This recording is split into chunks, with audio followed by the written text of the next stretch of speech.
जय श्री राम भक्तों, राम राम। आज मैं आपको इस वीडियो के माध्यम से आप लोगों को कर्ण पिशाचनी साधना का संपूर्ण विधि विधान बताऊंगा। अतः अगर आप कोई साधक हो, कर्ण पिशाचनी की साधना करना चाहते हो तो इस वीडियो को ध्यान से देखें। ध्यान दें भक्तों, अगर इस वीडियो को अगर आपने पूरा देख लिया तो कर्ण पिशाचनी साधना का संपूर्ण विधि विधान आप लोगों को पता पड़ जाएगा कि कर्ण पिशाचनी साधना कैसे की जाती है और आपको बार बार मेरे पास फोन करने की कोई आवश्यकता ही नहीं पड़ेगी। अतः वीडियो को पूरा देखना। ध्यान दें भक्तों, यह एक ऐसी देवी है, अगर इस मंत्र के द्वारा इस देवी को अगर अर्ज करते हो, पुकारते हो, तो यह देवी आपके कान में नहीं बताएगी, आपके बराबर में बगल में बैठकर आपको ऐसी ऐसी बातें बताएगी जो भविष्य में घटने वाली है।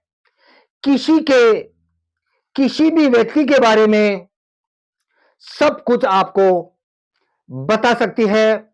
सबसे पहले तो मैं आपको यह जानकारी देता, अगर आप पिशाच लोक की किसी देवी को अगर आप बुलाते हो तो यह देवी आने को तो आ सकती है, लेकिन इस देवी के लिए पिशाच लोक में वापिस जाने का द्वार इस देवी के लिए बंद हो जाता है।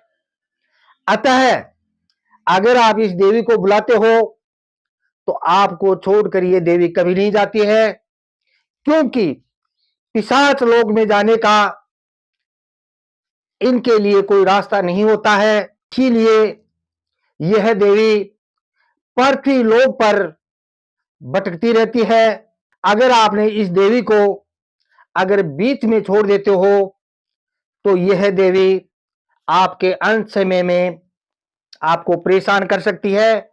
अगर आपका अंतिम समय आए तो इस साधना को, इस देवी को, पिशाचनी को आप या तो अपने लड़के को देके जाए या फिर आप अपने शिष्य को जीते जी ही ये साधना देके जाए तो आपके लिए सबसे उत्तम रहेगी।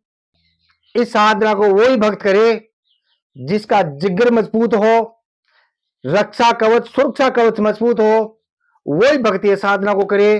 क्योंकि अभी अभी मैंने ताजा ये मंत्र काफी भक्तों को दिया था और काफी भक्त सफल हो गए। कम से कम सैकड़ों लोग इस मंत्र के द्वारा पिशाचनी को बुलाने की कोशिश की, लेकिन सैकड़ों में से 5-4 आदमी सक्सेस हुए और कुछ लोग डर के मारे बीच में ही इस साधना को छोड़ चुके हैं।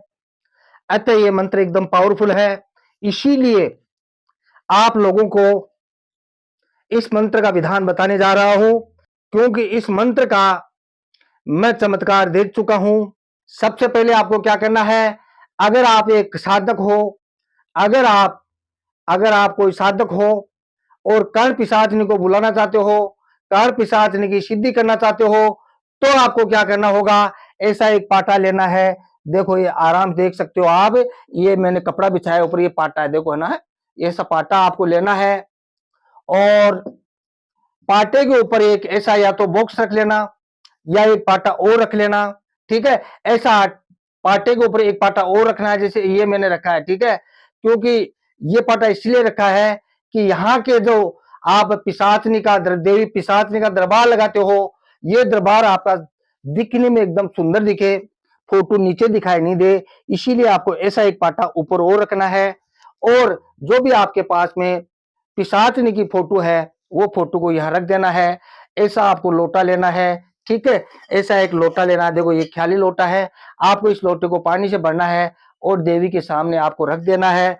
और यहाँ पर आपको ये एक ढक्कन, ऐसा एक ढक्कन लेना है, ढक के ऊपर आपको स्वास्तिक बनाना है। स्वास्तिक बनाकर थोड़ा चावल डालकर और आपको ऐसा एक दीपक जलाना है। दीपक ऐसा लेना है, ठीक है, आड़ी बत्ती वाला, ऐसा आपको दीपक लेना है। ऐसा दीपक यहाँ रख सकते हो, ठीक है। उसके बाद में ऐसा आपको लोटा लेना है, ठीक है। इस लोटे को आपको चावल से भरना है, ठीक है। इस लोटे को चावल से भर कर आपको यहाँ रखकर इसके ऊपर भी आपको ऐसा एक ढक्कन लगा देना है। अगर ढक्कन, ऐसा एक ढक्कन लगा देना है, एक स्वास्तिक बनाना है। स्वास्तिक बनाकर नारियल को ऐसे रखना है, ठीक है। नारियल एक पूंछ होती है, एक मुख होता है, मुख को ऐसे सामने रखना है, ठीक है ना, ऐसा ऐसा सामने रखना है। फिर उसके बाद में एक लोटा ऐसा और लेना है आपको, ठीक है।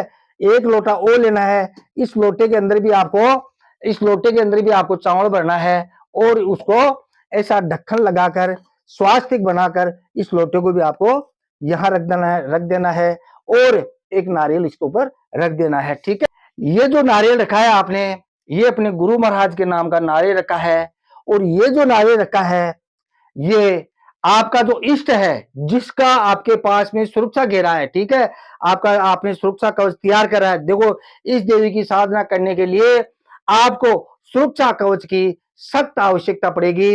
अतः जिस देवी देवता का आपका सुरक्षा मंत्र है, सुरक्षा घेरा आपने तैयार किया है, उस देवता का ये नारियल आपको रखना है, ठीक है। ये बात आपको समझा गई। उसके बाद में ऐसा ही एक नारियल, देखो इस देवी के अंदर आपको एक दो तीन चार, चार नारियल रखने होते हैं। ध्यान रहे, इस देवी की पिशाच देवताओं की साधना के अंदर आपको दो नारियल रखना होता है। और पिशाच, पिशाच लोग की अगर किसी देवी की साधना करते हो तो आपको चार नारियल रखने होते हैं।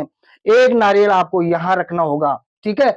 जैसे ये दो नारियल आगे रखे हैं, एक दो, ऐसे ही दो यहाँ बगल में ऐसे रखना होगा, ठीक है। ऐसा ये नारियल, एक नारियल वहां वहां चला जाएगा। अब पूछो ये नारियल किसका है? ये जो नारियल रखोगे पीछे वाला, ये वाला नारियल, ये अपने पितृ देवताओं का नारियल रख सकते हो। ये जो नारियल रखोगे अपने पितरों का नारियल रखोगे।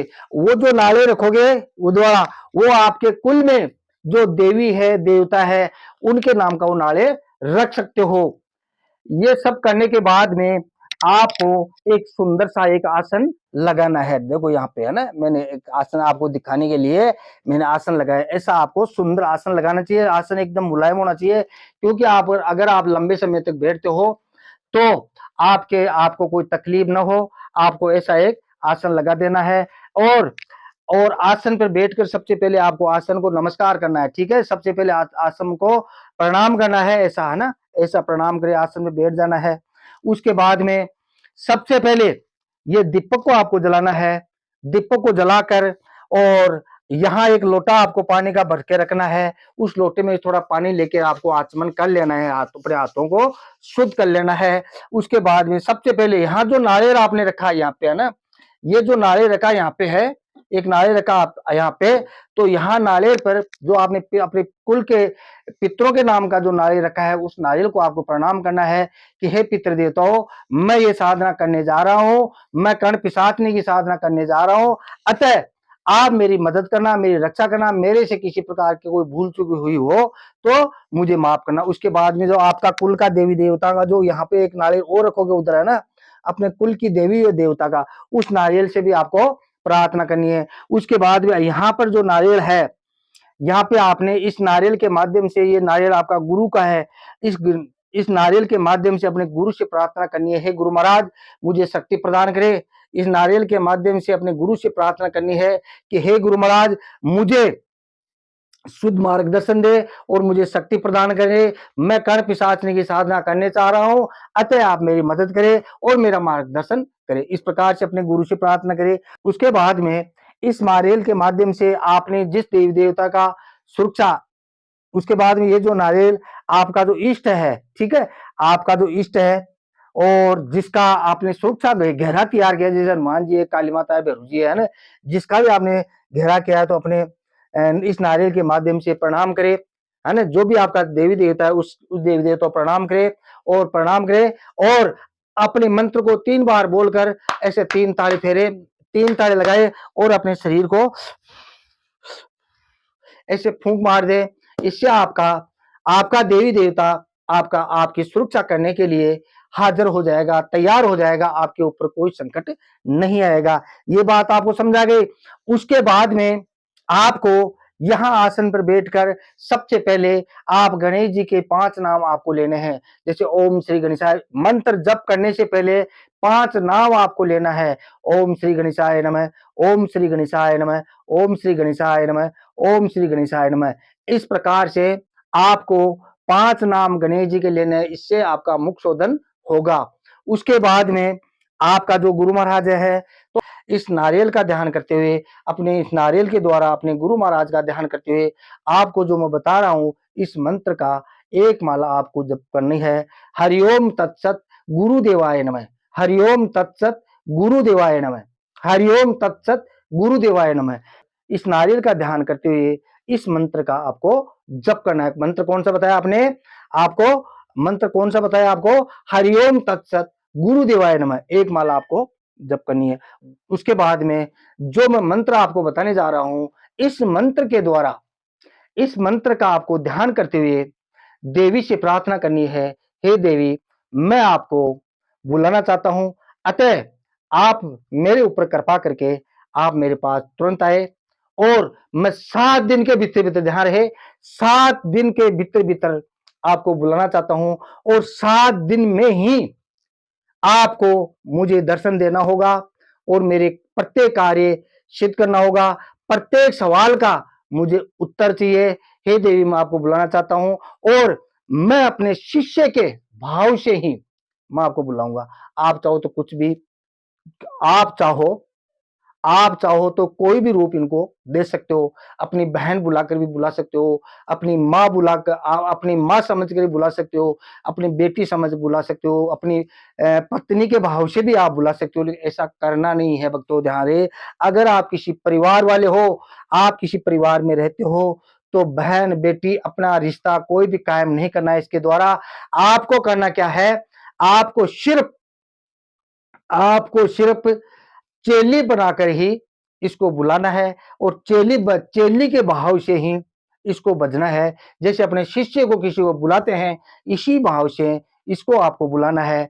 और मैं जो मंत्र दे रहा हूं और जो मैं मंत्र आपको दे रहा हूं, इस मंत्र का 7 दिन के अंदर 1 लाख की संख्या में आपको जप करना होगा।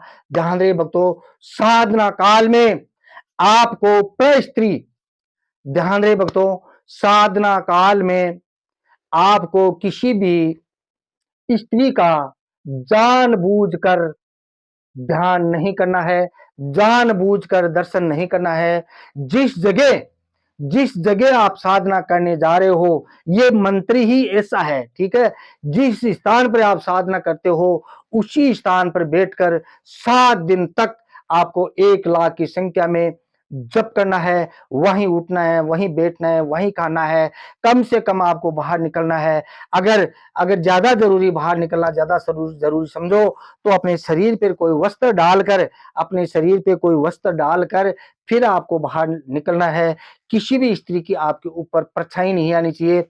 अगर आप एक साधक हो और 7 दिन के अंदर ही इस देवी को अगर बुलाना चाहते हो, जैसे मैं बता रहा हूं, उस हिसाब से अगर आप बुलाओगे, तो आपके ऊपर जल्दी शीघ्र प्रसन्न होगी। दूसरी बात एक और भक्तों, आपको रात्रि के अंदर सोते समय वहीं पे आपको सोना है जहां आप साधना करते हो, जहां इस देवी का आपने दरबार लगाया है, उसी जगह बैठकर आपको साधना करनी होगी, तो ही आप सफल होगे। और रात को सोते समय इस दीपक में से आपको थोड़ा तेल एक कटोरी के अंदर डालना है और उस तेल को आप अपने पूरे शरीर पे, पैरों की जो पगतलियां है, इस पर भी आपको तेल लगाना है। जितने भी आपके नाखून है, इनको भी आपको तेल लगाना है।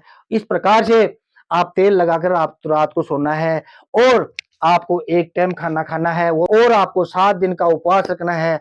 अब रात्रि के खाने में आप क्या खाओगे? रात्रि के खाने में आपको चावल खाना है। अगर आप 200 ग्राम चावल खाते हो, तो 100 ग्राम आपको ज्यादा पकाना है और थाली के अंदर सभी चावलों को डाल देना है ना? सभी चावलों को थाली के अंदर डालकर उसका 3 हिस्सा करना है, ठीक है? 3 हिस्सा करना है। उसमें से एक हिस्सा का एक हिस्सा का एक लड्डू बनाना है, एक हिस्से के चावलों का एक लड्डू बनाना है। उस लड्डू को आपको अपनी छत के ऊपर रख देना है, उसको चाहे कोई भी खाए, कर्ण पिशाचनी के नाम से ऊपर छत पे रख देना है, उसको चाहे कोई भी खाए, ठीक है ना? और उसको वहीं पड़ा रहने दो, और 2 हिस्से का जो चावल है वो आप खाना है, और वहीं पे आपको इस साधना स्थल पे सोना है, और दिन में आपको जाप करना है, और रात्रि में अधिक से अधिक समय आपको ध्यान साधना करनी है। ध्यान रहे भक्तों, 7 दिन के अंदर, 7 दिन के अंदर-अंदर ही इस मंत्र के द्वारा अगर इस पिशाचिनी को बुलाते हो, तो पिशाचिनी आपके सामने प्रत्यक्ष होकर आपको प्रत्येक समस्या का समाधान बताएगी, और प्रत्येक प्रश्न का उत्तर आपको बताएगी। आपको 7 दिन का अनुष्ठान करना होगा, और 1 टाइम खाना खाना होगा, जमीन पे सोना होगा, और दाहिनी करोट पे, मतलब दाहिनी करोट लेकर ही आपको सोना होगा, और नीचे जमीन पे नीचे सोना है, और दाहिनी करवट लेकर आपको सोना है। और जो मैं मंत्र आपको बताने जा रहा हूं, इस मंत्र का आपको 7 दिन के अंदर 1 लाख की संख्या में अगर आप जप करते हो, 7 दिन के, ज्यादा बड़ा मंत्र नहीं है, 7 दिन के अंदर अगर 1 लाख की संख्या में अगर आप जप करते हो, तो ये देवी आपके सामने आकर आपसे बातें करेगी।